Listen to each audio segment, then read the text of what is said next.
before race day, long before qualifications, the fastest cars ever to leave Detroit assembly lines are shaking down, ready to meet the challenge of a 500-mile run. This is a once-a-year classic, the World Series of stock car auto racing. This race and others like it have become the nation's greatest testing ground of automobiles and accessories. And 13 makes of cars are ready to meet the challenge of the mile and 3/8 track, the fastest stock car racing arena in the world. After practice comes the first test, qualifications. Number 3 and number 92 wait at the starting line. Both cars prepared by master mechanic Smokey Unick.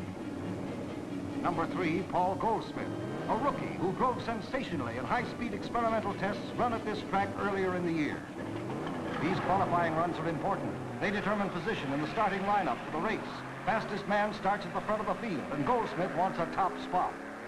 He eases his Chevrolet to the first turn, coming up to racing speed. He's ready and on his run. Goldsmith's first lap sets a new record, better than 115 miles an hour. Into the long backstretch, Goldsmith is pouring it on. And after 4 record-breaking laps, comes up with the checkered flag with a new track record. Goldsmith qualifies at an average speed of 116 miles an hour, 4 miles an hour better than last year's record. A man to beat, 3-time Southern 500 winner, Herb Thomas, ready to qualify a new Chevrolet. This car carries the same number that Thomas has made famous in stock car racing competition across the nation.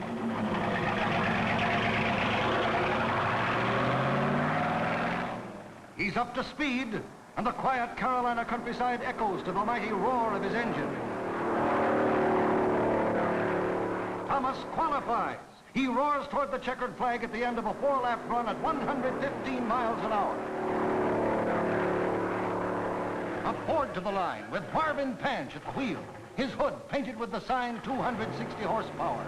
And Panch can handle that power. His practice runs have been fast. Panch takes the green flag and begins to travel.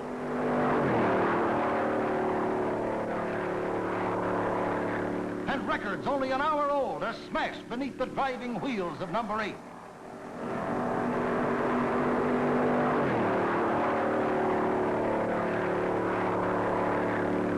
Panch meets the checkered flag at an average speed just short of 117 miles an hour. The sound of record-shattering runs bring mechanics and crewmen to the pit wall as Speedy Thompson rolls out in a Chrysler 300B.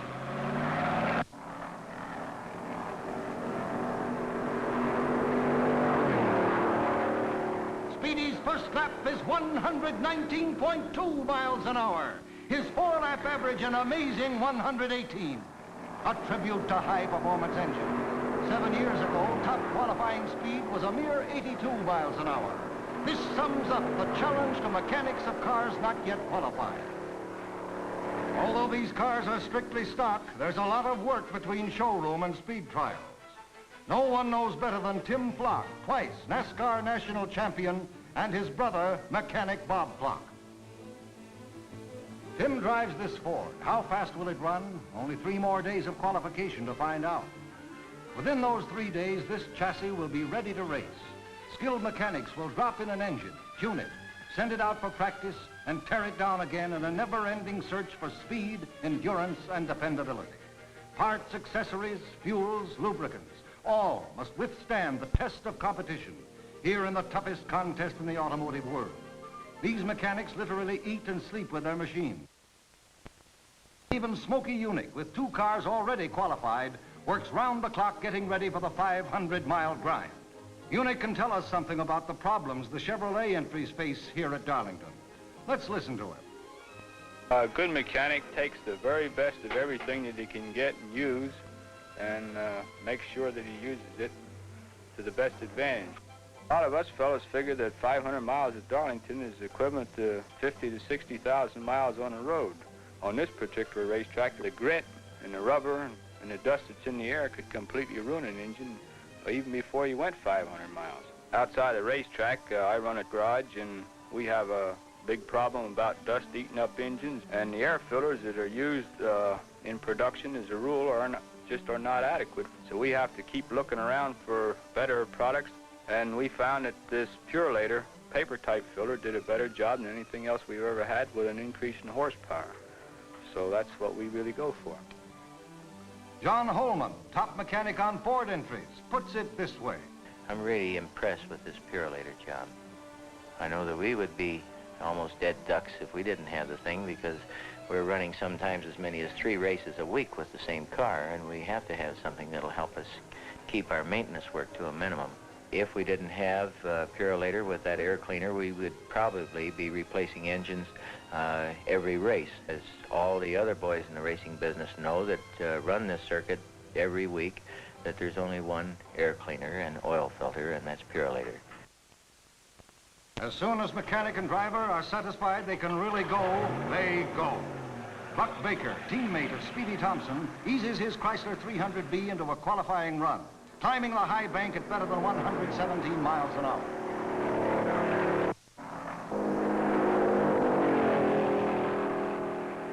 And there goes yesterday's record. 1 lap complete at 120 miles an hour, and a full run at an average of 119.6 miles an hour, almost 8 miles faster than last year's record.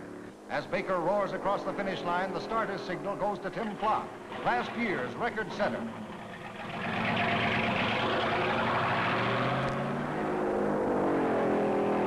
Flock moves his Ford smoothly in his run. Back in the pits, Buck Baker and his crew are jubilant with the new record.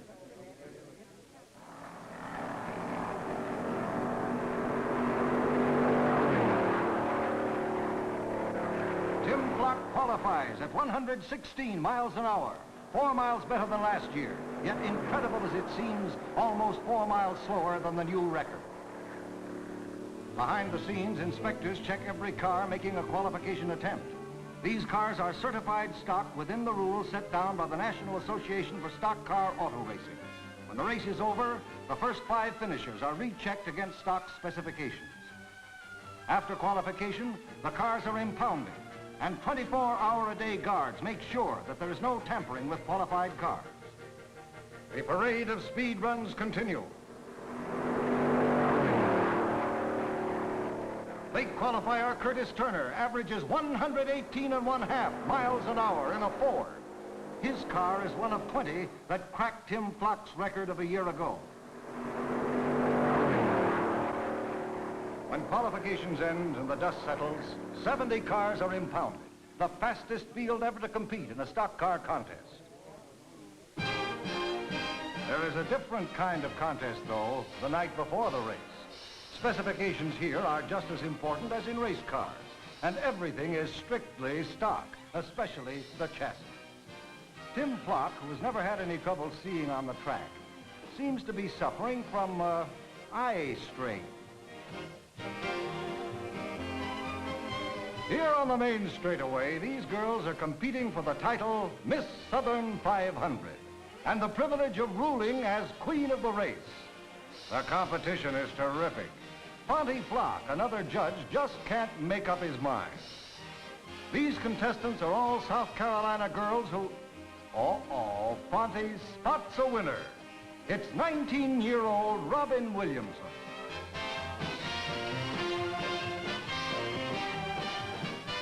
As the scene is recorded for history by the Bell and Howells, Queen Williamson receives her crown from last year's title holder. Meet the queen of the race, Miss Southern 500. Race morning, and the country roads for miles around are jammed with fans who camped out to get an early start. The parking lots are packed by sunup, and the main grandstand is filled with spectators who bought tickets months ago. The raw earth alongside the back straightaway was tossed there as a new grandstand seating 15,000 was built and sold out. The last chance for a good seat is in the infield, where you bring the fixings and build them as you need them. Neighbor, lend a hand and we'll both see the race. The crowd is enormous, and the National Championship High School Band of Georgetown, South Carolina, makes them welcome in true Southern style. They all look right at home.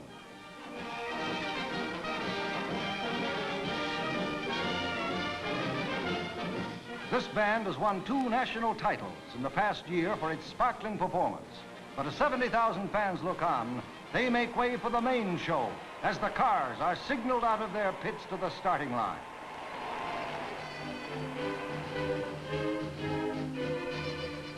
Joe Weatherly, racing for Pete DiPaolo, former Indianapolis winner.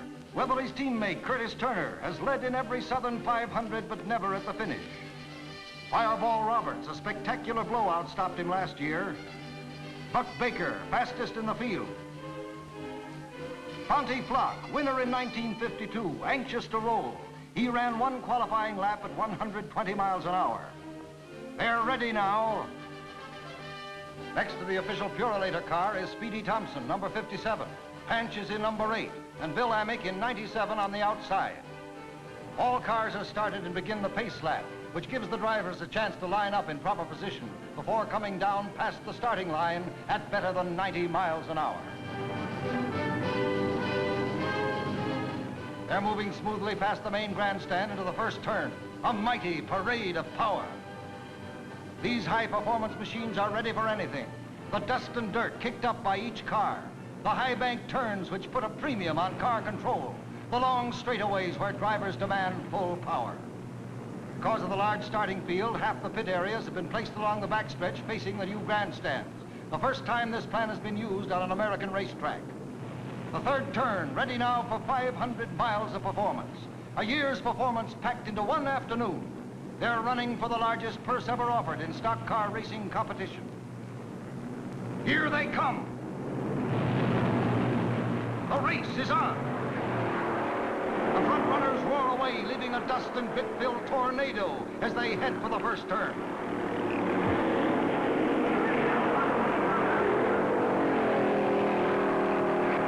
Mansion number 8 jams his Ford into the lead. Thompson's Chrysler is a close second. Goldsmith's Chevrolet is third. Down the backstretch, Pants shows the field his tailpipe. He roars into the front stretch, carrying a new record for the first lap of 115 miles an hour as other cars string out. Thompson is challenging, and the big Chrysler passes to take the lead.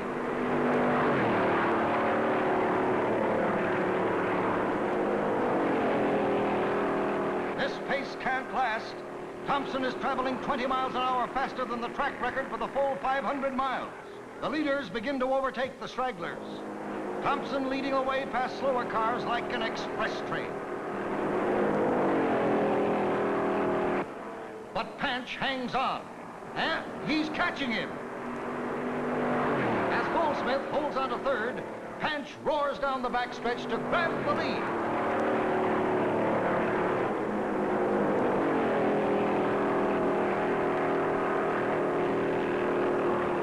Number 86, Tim Flock, has moved through the field to challenge Amick for fourth place.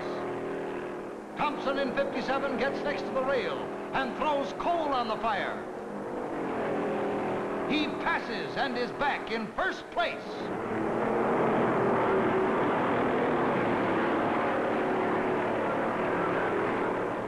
There's a car in trouble. Arden Mount slows down and moves away from the guardrail, away from the high bank to give faster cars the right of way. Most drivers travel inches away from the outside guardrail.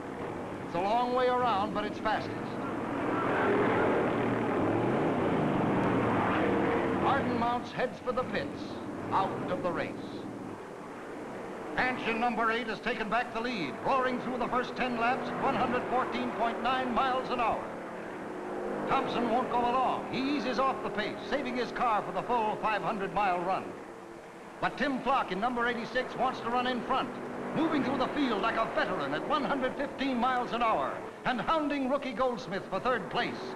But Goldsmith in number 3 can run like a rabbit when he has to. Tim Flock has trouble of his own as Curtis Turner, third fastest qualifier, whips number 99 into 5th position. Joe Weatherly finds himself traveling 70 miles an hour backwards before he scrapes to a stop against the retaining wall. His number 9 is teammate to Turner's 99. Weatherly's a sitting duck out there as 100-mile-an-hour traffic bears down, but his fellow drivers manage to get around him.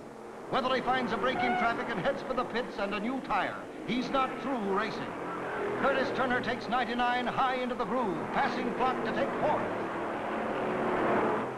Herb Thomas drives a steady, relentless race. Smokey Unick puts the stopwatch on him.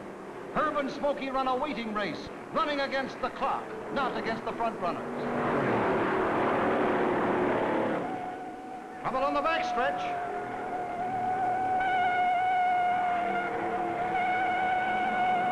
Jack Smith sets a new speed record for traveling sideways. A 300-foot slide ends a few feet from the guardrail, but he's heading right back.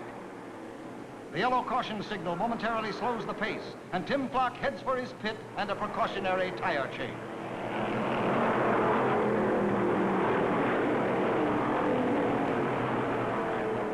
Time spent in the pits is counted against each driver, and with traffic moving past at 110 miles an hour, your pit crew has to be fast.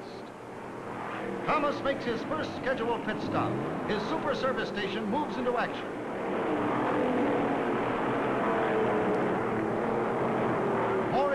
Three-time Indianapolis winner handles the windshield cleaning chores. The film of dust and grit can be cut with a knife. In seconds, Herb Thomas is on his way, picking up speed as the green flag sends the field into high speed. Leading the pack is number 8, Marvin Panch at the wheel. Coming out of the second turn, Curtis Turner passes Goldsmith to take second place. Turner in a Ford is really traveling, but Panch passes him where he finds them, piling up prize money as he holds first place. Herb Thomas meets the guardrail head-on, then spins twice after he's struck from the rear by another car. Thomas keeps the car under control and eases his battered machine toward the pits as the yellow flag slows the field. But Fireball Roberts in number 22 hasn't seen the signal to slow down. He barrels through the turn and plows into number 98.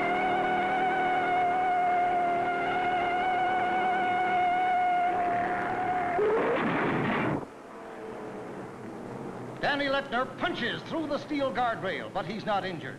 Fireball Roberts, number 22, is disabled and limps into the infield.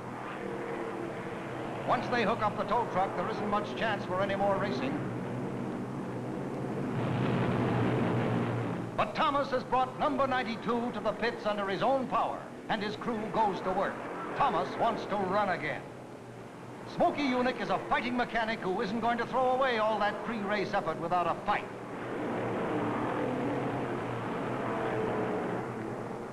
In a matter of minutes, a new radiator is fitted to the battered machine.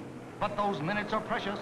Roaring past the pits, Curtis Turner rips off laps at 110 miles an hour. Thomas is racing again. It may not look pretty, but it can run and run fast. To Thomas and his mechanic, it's the most wonderful sight in the world. Panch still sets the pace. Turner in number 99 is only 51 seconds behind.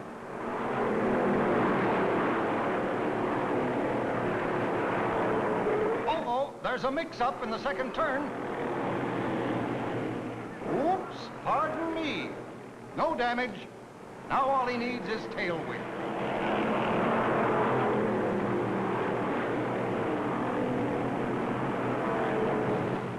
Panch is slowing down. He's heading into his pit on the backstretch. Each leading lap is worth extra prize money for Panch, but high-speed running has worn his tires. As his crew set to work on the double, a purple and white blur streaks out of the turn into the backstretch. Curtis Turner is blasting by the stragglers to take first place. The seconds tick away for Panch. Number 26, a Mercury with Jim Pascal at the controls, takes over second behind Turner. Billy Myers in another Mercury sends number 14 roaring into third place.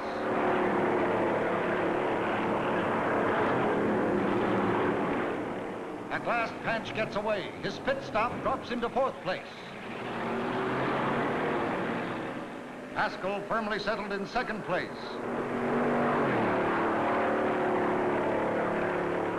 Billy Myers, his teammate, close behind in third. 250 miles and no let up. Pascal, Myers, and Turner trade the lead at a furious pace. Records are smashed at every distance, and still lap speeds climb higher, higher.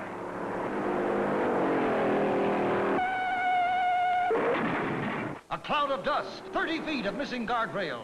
One car unaccounted for, another crippled.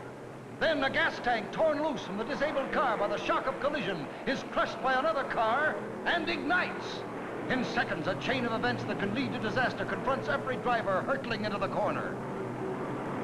The missing car is Bill Brown's. It pitched over a 26-foot embankment and lies wrecked, although the driver is all right. But Larry Flynn is still in his car. A trail of gasoline is splashed across the asphalt toward his wreck. The column of smoke warns all other cars on the track, and skillful driving lessens the danger of a pileup.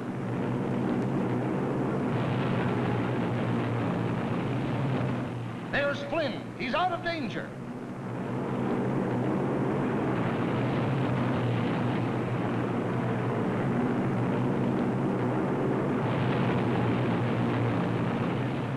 The pace car keeps the field at half speed as the fire is brought under control and the track cleared.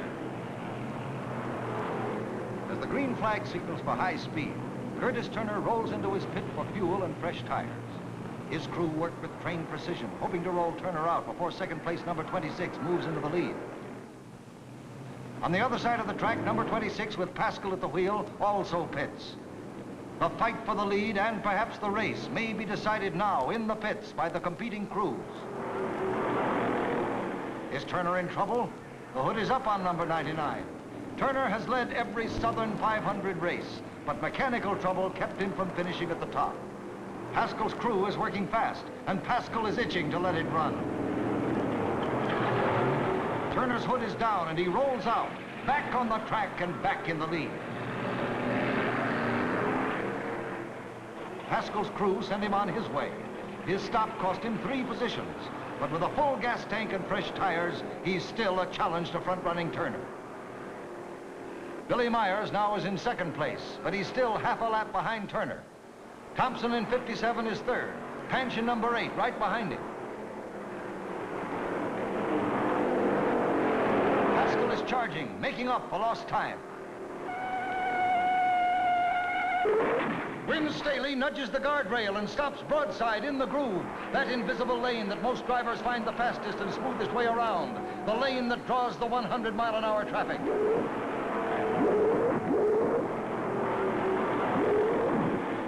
Traffic slips by, many of the cars forced to dent the guardrail, avoiding a collision. Billy Myers gives up second place in order to make a pit stop, and the same crew that serviced Pascal now turns to his teammate. The third member of the Mercury stable, Fonte Flock, winner in 1952, led Footsett down the backstretch, one of racing's toughest competitors. But Turner is tougher, passing Speedy Thompson in number 57. He has a full lap lead on second place. Thompson's teammate, Buck Baker, has run out of luck. The fastest qualification speed doesn't mean a thing when too many pit stops slow you down. Turner is mopping up the field, picking up some help from his teammate, Joe Weatherly, in number 9. Herb Thomas is still running and running well. A real tribute to driver, mechanic, and equipment. Time lost in pit stops is hard to make back, and Smokey Unick's hopes lie now with Paul Goldsmith, running like a veteran in 5th position. A spin. And a recovery. Ross Howard finds out the hard way how it feels to be on ice. Speedy Thompson pits for tires. Thompson has driven beautifully, pacing himself through the afternoon, saving himself and his car. He's holding his Chrysler in second place, even though Marvin Panch in a Ford is trying to move up from third. Thompson is ready to race again, picking up speed slowly, watching for Turner, who continues to set the pace and set new records as he goes. Turner has better than a lap lead on the next 3 places, Thompson, Panch, and Goldsmith. But Turner keeps his throttle wide open. He's determined to win going away. Old 99 comes up on Goldsmith, laps the field again, and still refuses to slow down. Lap by lap, Turner opens up his leads, smashing all existing stock car records for the distance. He's giving the fans something to remember, one of the greatest runs for the checkered flag ever seen. Even winners like Ponty Flock in car 15 can't do more than keep up with Turner.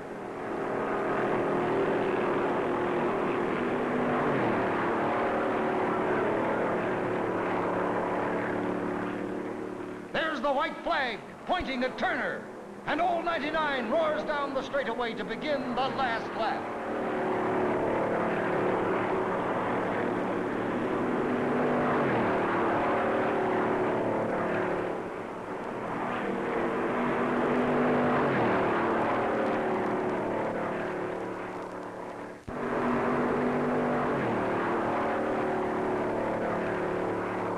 The crowd on the main straightaway is on its feet as Turner lead-foots it through the third turn. Curtis Turner wins his first Southern 500 going away.